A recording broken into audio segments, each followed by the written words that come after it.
Ja nüüd mul on siin minu kõrval Ain Peil Siseministeeriumist ja tema räägib meile nüüd Eesti noorte riskikäitumisest ja üleüldse, kuidas siis ennetada näiteks uimastite tarvitamist ja muid riskikäitumisi. Ja Ain, võib-olla sa tutvustad natukene ennast kohe alustuseks ise. Jaa, aitäh. Seadusest Ain Peil on mu nimi ja töötan Siseministeeriumis korrakaitse kriminaalpoliitika osakonnas ja olen seal siis selline, rahvatervise valdkonna saadik, seal. Olen seal aastaid juba töötanud ja olen siis küll, võib tunduda, et Siseministeerium on selline julgeolekuministeerium või selline tegeleb võib-olla siis ühiskonna siis selliste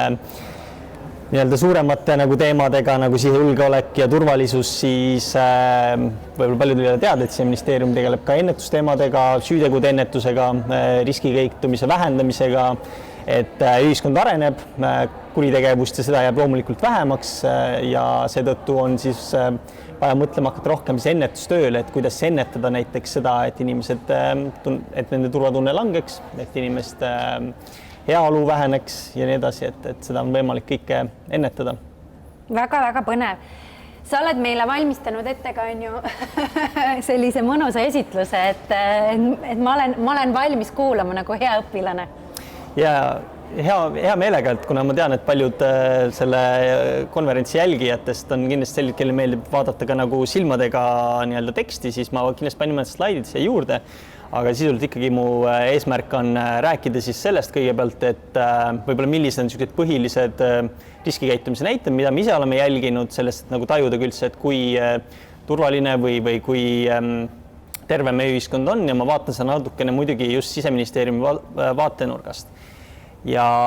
suurem osa rõhust ma oma ettekande puhul panen sellele, et rääkida sellest, et milline on see ennetustöö, mida me siis teeme ja mida me mõtestame üldse ennetustöö all, millised erinevad ennetusvaldkonna sihtgrupid on ja võib-olla toon siin mõned näited ka Eestist elluviidavatesse ennetussekkumistest ja võib-olla siis leiate ka enda jaoks mõne sellise huvitava koha, mida te ei ole enne avastanud, et kus saab siis sellist nõu, kas siis lapsevanema rollis, koolitöötaja, KOV-i-töötaja vaatenurgast. Aga selline võib-olla retooriline küsimus, et ma arvan, et on vähe neid, kes arvaksid, et ennetust ei ole üldse Eestis vaja, aga just enda vaatenurgast ja võib-olla siis meie haldusala siis Siseministeeriumi vaatenurgast sellised võib-olla üldised näitajad, mis ilmestavad seda hetkeolukorda Eestis ja seda on hästi tehtud noorte vaatenurgast, kuna me teame, et ennetus on kõige olulisem just teha noorte eas enne riskikäitumise algust ja enne tihtipeale toimub ennetus just sellist enne teismeiga. Siin ka slaidi peal toodud välja näitajad on just selle noortega seonduvad siis ühiskonna probleemid. Et siin võib-olla üldistav kommentaar nende näitajate kohta on see, et väga palju on paranenud erinevad näitajad läbi aastate, et ühiskond muutub tervemaks, ühiskond muutub terviklikumaks, turvalisemaks. Et aga mis teiselt poolt siia juurde kommentaarin, et väga paljudes nendes näitajates, mis siin pealt slaidi peal on Eesti Euroopas negatiivses mõttes esikümnendis või isegi esikolmikus. Eriti näiteks, mis puudutab alkoholi ja illegaalsete uimastite tarvitamist. Sest ja illegaalsete ja legaalsete uimastite tarvitamise puhul on see selliseks näiteks näitab, et erinevate ennetustöö tegemata või erinevate ennetustöö puudujääke, mis on siis jäänud meil võib-olla mõned aastad või mõned isegi aastakümned tagasi tegemata, sest ennetus on üsna pika vinnaga. Siin on mõned võib-olla numbrilised näited, mis võib-olla nii palju ei ütle meile, aga näiteks alaealiste poolt toime pandud väärtegude arv, et siin jäi vist endal trükiviga sisse, tegelikult siin mõeldud süüteod, et siin on kokku nii pisirikkumised kui ka kuriteod, et 5373 siis süütegu aastal 2020, mis natuke sõltub sellest, et kui palju on politsei ressurssi suunatud nende avastamisele, nende menetlemisele, aga siiski sellist võib-olla ilmestab ka seda, et kui palju me tegeleme siiski selliste tagajärgedega ka just politsei vaatest. Ja miks just Siseministeeriumi ennetusega tegeleb just seetõttu, et vähendada seda vajadust tegeleda selliste tagajärgedega, kus inimesed juba satuvad politsei huviorbiiti, kus on vaja menetluslikke sekkumisi, kus on vaja võib-olla inimestega tegeleda süvitsi. ja võib-olla tõin ka siia slaidi, mille kohta saab igaüks ise lugeda juurde, et aga võib-olla siuke näide, et eriti kui me oleme siin COVID-i olukorras, siis riskikäitumine on tugevalt seotud vaimse tervise nii-öelda probleemidega, emotsionaalse seisundiga, eriti seda, mis ühiskonnast tingitud selline turvalisuse ja turvatunde laiem selline tajumine, et kuidas inimene ennast üldse tunneb ühiskonna liikmena, kui hästi saab ennast väljendada, milline on tema nii-öelda sellised võimed tulla selliste kriisi või keeruliste olukordadega toime. Et siin on nüüd üks Tartu Ülikooli uuringust üks nii-öelda joonis välja toodud, et kuidas eriolukord on mõjutanud erinevate emotsionaalsete nii-öelda probleemide väljendumise esinemist või nii-öelda sellised skoore. Et selline muutus ka siin, et kuhu ma tahtsin jõuda sellega, et seda siin näidata, et me oleme selgelt sinna selle teadmise juures, et väga paljud sellised enesekohased oskused ja sellised probleemid sellest lähtuvalt, et saavad alguse enne 14. eluaastat, enne murdeiga ja just miks lastele, noortele keskenduda, et kui me tegeleme selle sihtgrupiga, kelle puhul need oskuste arenemine on hästi kiire, ehk siis see sotsialiseerumine, koolikeskkonnas toimetulek, suhted eakaaslaste perega on hästi-hästi olulised ja nii-öelda mõjutavad siis väga paljude oskuste ja kultuurinormide omandamist, siis ka ennetuses pöörame hästi palju selle tähelepanu, et tegeletakse just nende noortega või selle vanusegrupi noortega, kellel on siis nii-öelda need oskused omandamata näiteks. Ja siin ka võib-olla näitan see, et need kulud, mis kaasnevad nii-öelda ebapiisava või ebatõhusa ennetusega, ei puuduta mitte ainult õiguskaitseasutuste tööd, vaid ka tervishoiusüsteemi, sotsiaalvaldkonda, tööhõivet, haridusvaldkonda, et need omavahel kõik tugevalt seotud.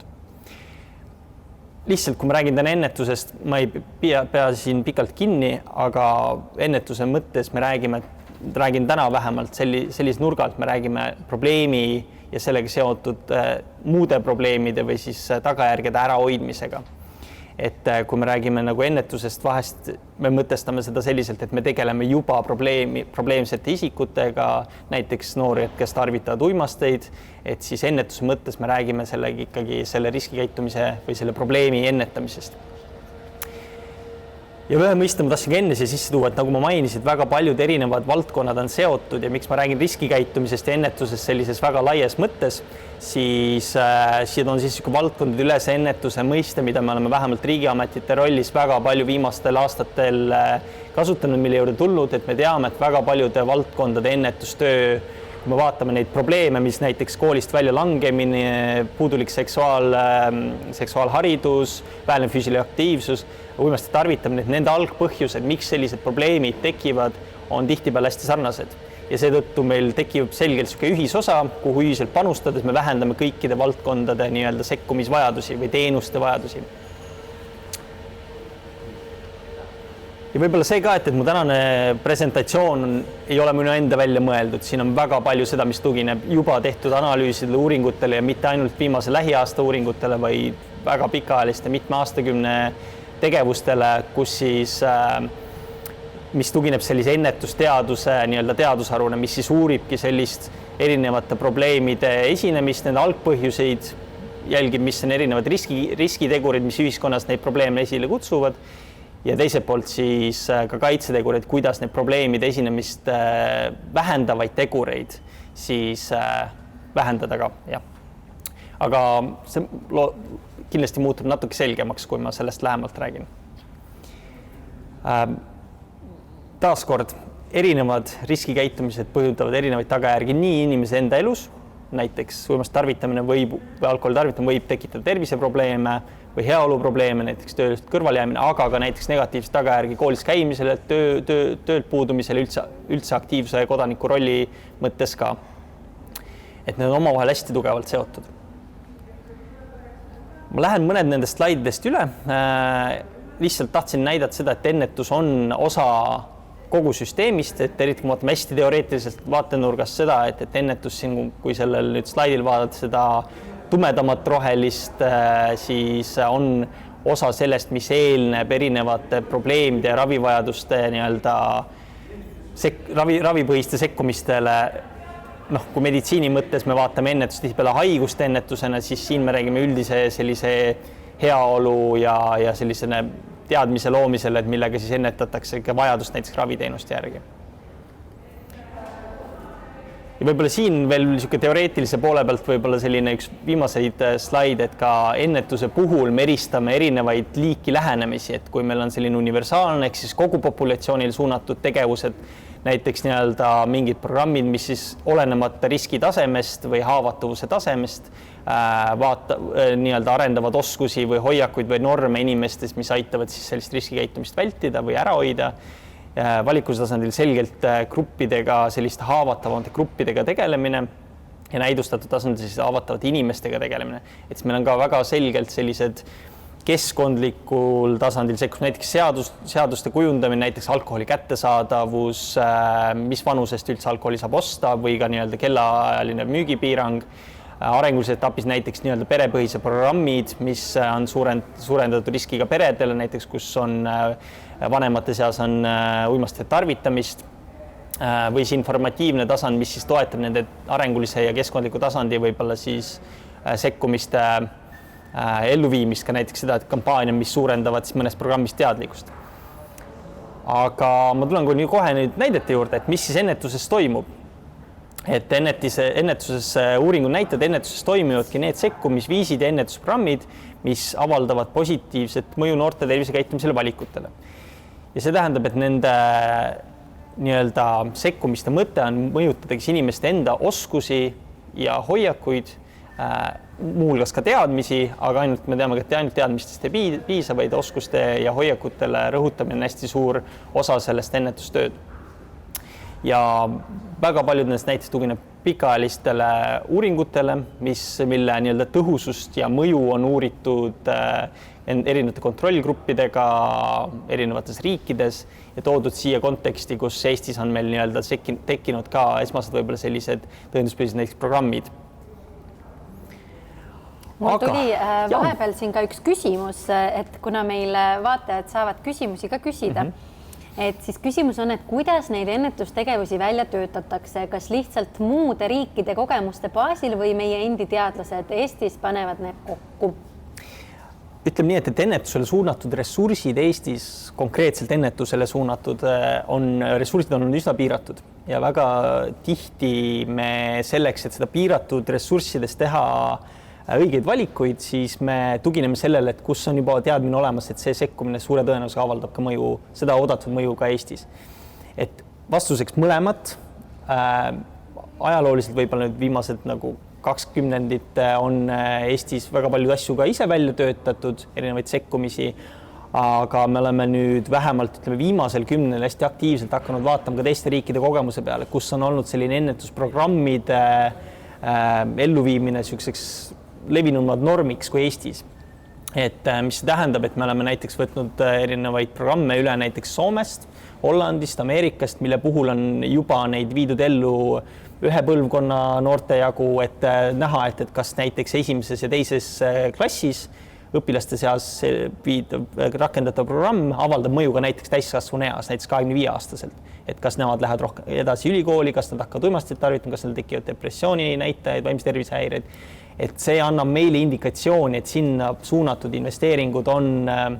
suurema tõenäosusega tasuvad ennast ära. Ja seetõttu me oleme väga palju võtnud teiste riikide nii-öelda näiteid, sest Eestis ei ole selliste sekkumiste pikaajaline mõjude uurimine olnud tavaks. Ja võib-olla siis seetõttu meil on nagu lihtsam seda valikut teha, et suunata nagu see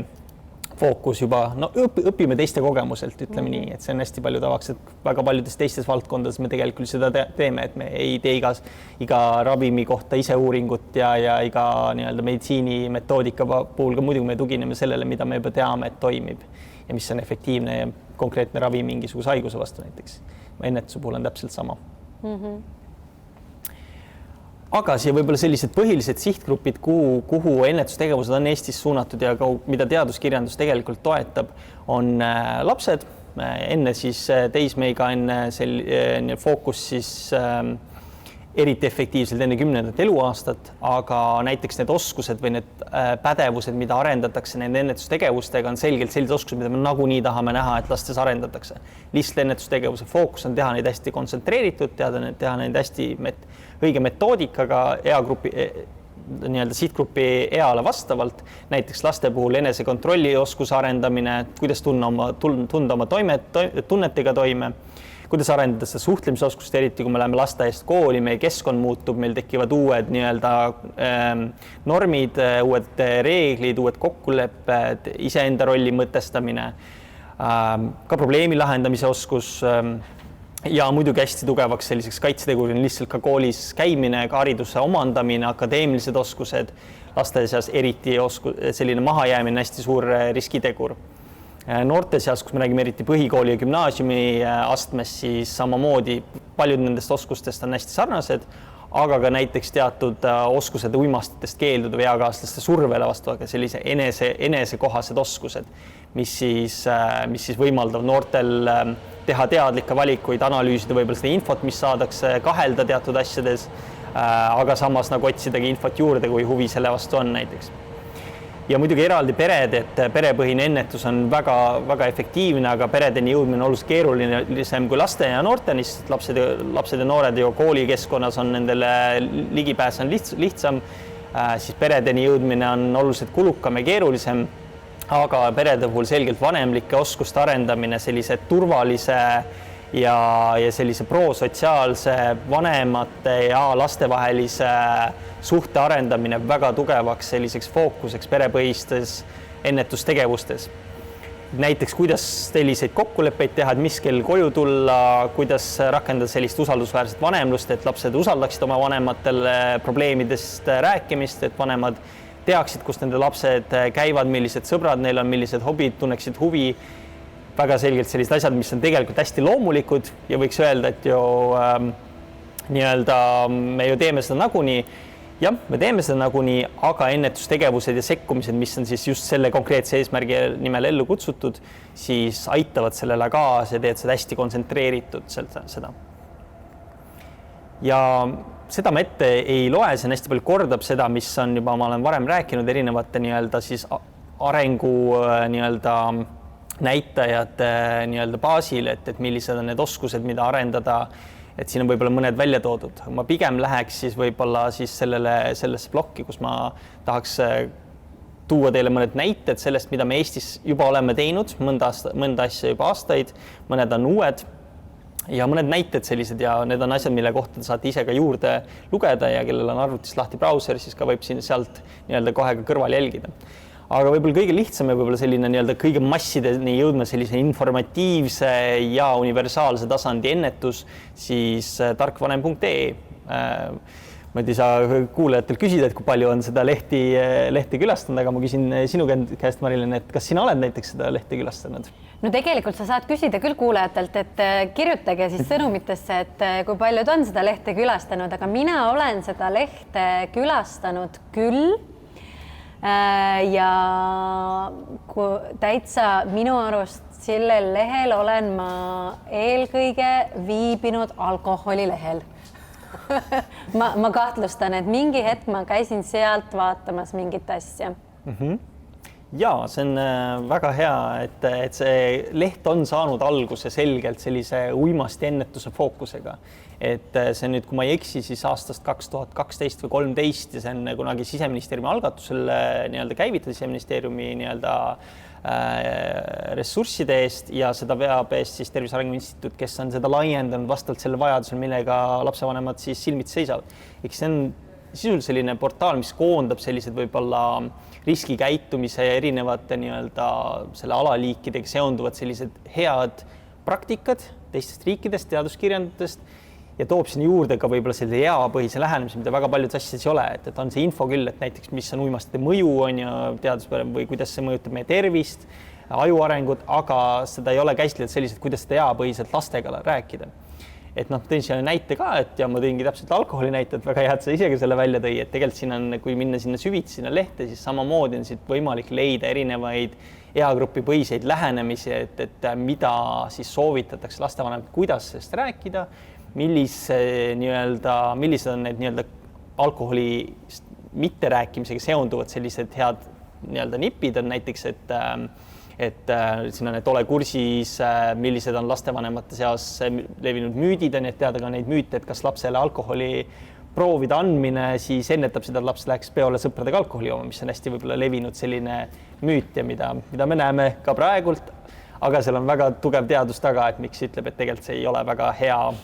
ennetusena, vähemalt kindlasti mitte. Tekitab veidi sellist positiivset hoiakut alkoholi suhtes, ütleme nii, et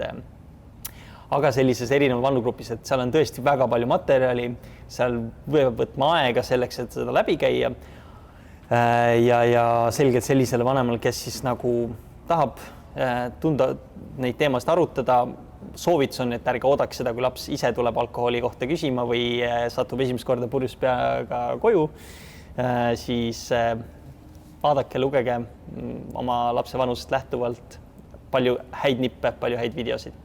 Selline võib-olla kõige universaalsem nii-öelda siis selline ennetustegevus just selles riskikäitumise valdkonnas. Teine, mis on siis selline perepõhine, tõenduspõhine ennetusprogramm, mis on Eestisse toodud Sotsiaalministeeriumi poolt ja nüüd mida on rakendatud, kui ma ei eksi, siis ka circa 6-7 aastat, mis on siis selgelt selline sekkumine,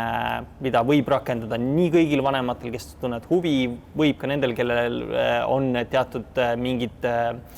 nii-öelda riskinäitajad, probleemid kodus näiteks, rikutud suhted lastega, et ka seal on see kindlasti abi, aga see programm ise, Incredible Years inglise keeles, on välja töötatud aastaid tagasi juba ja selle kohta on väga palju mõju-uuringuid läbi viidud, mis näitab, et need pered, kes osalevad selles programmis, omandavad oskusi, kuidas oma lastele seada nii-öelda turvaliselt reegleid, kuidas seada selliseid reegleid, mida lapsed ka järgivad väljaspoole kodu, et tihtipeale reeglid ka nii, et kodus on küll lapsed on korralikud, aga kui jõuad välja ja vanemlik järelevalve kaob ära, siis reeglid ka nii-öelda kaovad koos sellega ära. Et muidugi suur miinus võib-olla selle programmi puhul on, et see on intensiivsem kui näiteks sama tarkvanem.ee, et lähen vaatan, millal mul aega on selleks. See konkreetne programm ja selles osalemine võtab kindlasti aega,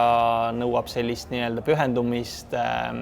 tihtipeale ka võib-olla siis mingit rahalist panust sinna juurde, et hetkel ma ei oska kahjuks kommenteerida, et kui suur võimalus on selles programmis osaleda, aga ühe näitena, mida Eestis tehakse selle eesmärgilt ennetada erinevaid riskikäitumisi. Selge fookus ka sellele, et arendada sellise vanemlikke oskuseid, mitte ainult seda, et kuidas olla nii-öelda selline positiivne vanem ja luua selliseid head suhteid, aga seda programmi viiakse läbi koos siis lastega, et lapsed ja vanemad saavad siis reaalselt läbi harjutada koos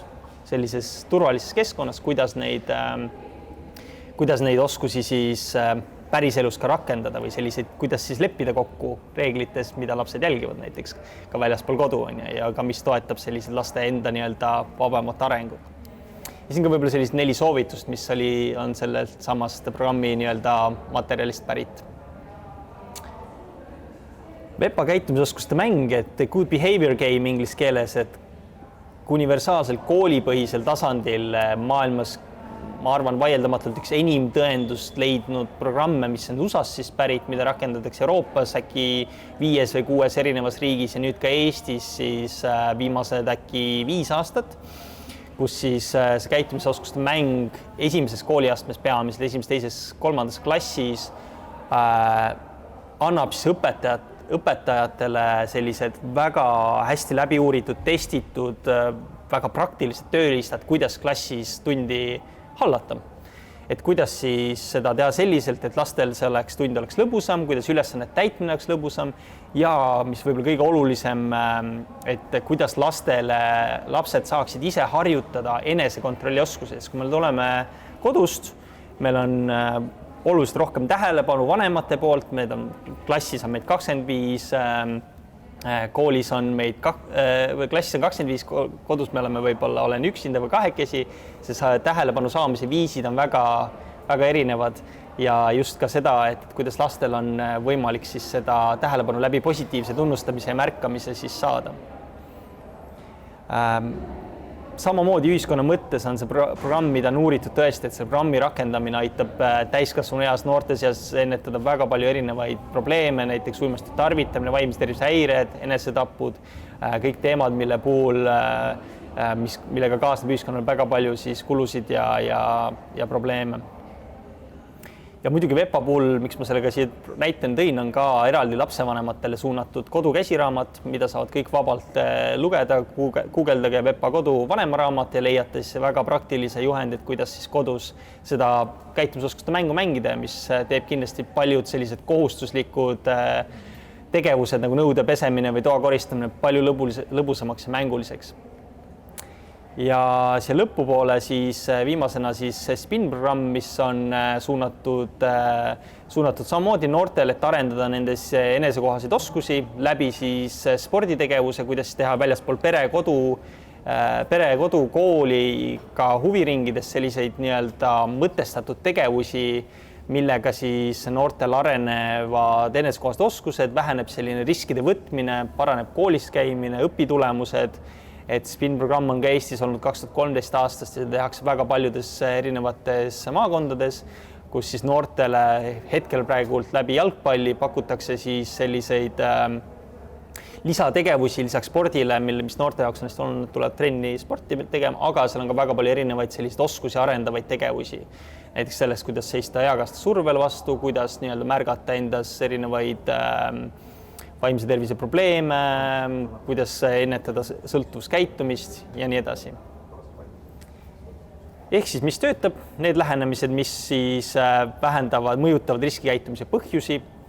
enesejuhtimine, emotsioonide stressiga toimetulek, võidu ja kaotusega toimetulek,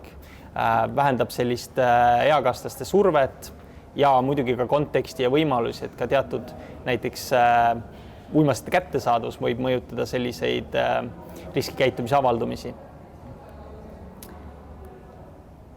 Nii, ja ma jätan ette võib-olla siis selle pildi sellest, et mis võib-olla ilmestab seda, et kuidas on näiteks mingid normid ühiskonnas muutunud. Siin on suitsetamise näide, et kui me mäletame kunagi võib-olla siis seda, et suitsetamine oli selline lahe ühistegevus, ja siis praegult on ta tõesti ühistegevus ka siin selle pildi peal, et see on ühes lennujaamas tehtud pilt, et kus siis veidi natuke akvaariumi tunne on tekkinud, et ühiskonnas on võimalik tegelikult muutust saavutada, selleks on vaja väga mitmekülgset sellist lähenemist, ühispingutusi ja ka väga tugevat sellist nagu ühiskonna liikmete sellist huvi ja toetust selle vastu. Nii et ma saan õigesti aru, et sina oled siis süüdi selles, et me ei saa teha suitsu enam restoranis sees, jah? Ei, mina mitte kahjuks, ma tahaks öelda kindlasti kahjuks, sest see on väga suur areng, see on väga suur muutus ja 2007 aastal, kui ma eksis vastu võtan, siis ma ei olnud veel oma tööga selles rollis vähemalt seotud, et minu arust see on väga suur areng, kui me oleme tulnud suitsu tubakatoodete nagu valdkonnas, et kindlasti tuleb uusi probleeme juurde, et meil on huuletubakad, e-sigaretid, asjad, mille kohta me väga ka nende tervisemõjudest teame vähe, et loodetavasti seal sellised suured arengud toimuvad tulevikus, aga jällegi niisugune positiivne võib-olla noot, et on võimalik tegelikult muutus saavutada, nii et inimesed on rahul sellega. Jaa, et mulle hästi meeldib see mõte sellepärast, et ma mäletan, et kui veel suitsu võis veel restoranis teha, et sellepärast see on võib-olla tore näide, siis mina olin, kui see seadus umbes vastu võeti, ma olin 18-aastane ja siis ma töötasin ise restoranis ja mina ei suitsetanud, aga restoranis sees suitsetati ja ma ausalt öeldes, kui öeldi, et enam ei või suitsetada, siis mina tundsin ikkagi ka kõigile kaasa. Mul oli selline tunne, et issand, kuidas nüüd siis niimoodi diskrimineeritakse kõiki, aga üldse ei mõelnudki selle peale, et minul kõik juuksed lõhnasid suitsu järgi ja riided lõhnasid suitsu järgi iga kord, kui ma töölt koju läksin. Ja tegelikult nagu ma harjusin sellega ju nii ilusti ära ja nüüd ei kujuta teistmoodi ettegi, et alati, kui midagi uut vastu võetakse, et siis ma proovin seda meeles pidada, et aga ma mäletan, et siis ma ka olin selle vastu, aga näed, nüüd teisiti enam ette ei kujutakski. Jaa, aga mis on viimane asi, mis sa tahaksid veel öelda, sest et meil vaikselt aeg läheb kokku, nii et sa saad meil niimoodi hea noodiga lõpetada. Jaa, ma just sellest lähtuvalt, mis sa ütlesid, mul üks kolleeg ütles kunagi hästi kenasti selle kohta, et mis ennetuses toimib, ei ole populaarne ja see, mis ei toimi, on populaarne, et see on ka paraku, kus me olukorras oleme, et sellised ebatõhusad meetmed, mida me teeme selleks, et ennetust teha Eestis, on hästi levinud, vanemad kuidagi ja me kuidagi ühiskonnaga ootame neid, tahame näha neid, tahame neil narkokoeri koolides, tahame endiseid sõltlasi rääkimas uimastidest noortele. Me teame, et need ei ole tõhusad, aga need asjad, mis on tõhusad, need ei ole veel piisavalt populaarsed ja nendeni jõudmiseks läheb veel natuke aega, aga nendest rääkimine aitab kindlasti kaasa. Suur aitäh sulle ja tõesti väga tähtis teema, aitäh sinu töö eest ka. Nüüd on meil väike paus jälle ja siis peagi oleme tagasi jälle uutel teemadel.